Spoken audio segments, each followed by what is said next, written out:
Hamas के हमदर्द बने Hezbollah को इजराइल का अल्टीमेटम। नेतन्याहू बोले जंग में हिजबुल्लाह कूदा तो दूसरा लेबनान, जंग तय।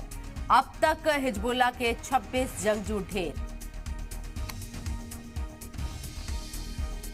वॉर के बीच दुनिया के लीडरान की डिप्लोमेसी जारी। आज ग्रीस के पीएम करेंगे इजराइल का दौरा, कल फ्रांस के सदर मैक्रों जाएंगे। बाइडेन बोले इजराइल को अपनी हिफाजत का पूरा हक।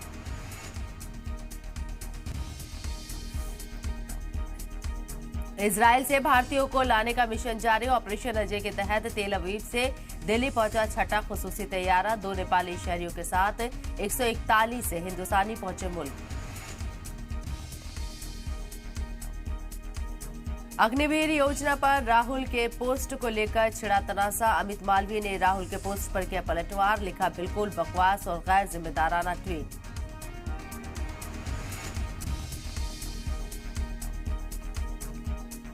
दिल्ली में बदले मौसम के साथ एक बार फिर बड़ी आलूदगी।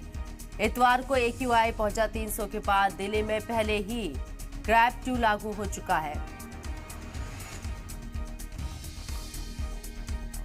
वर्ल्ड कप में हिंदुस्तान की लगातार 5वीं जीत। धर्मशाला में न्यूजीलैंड को 4 विकेट से हराया। मोहम्मद शमी ने लिए 5 विकेट। विराट कोहली ने बनाए शानदार 95 रन।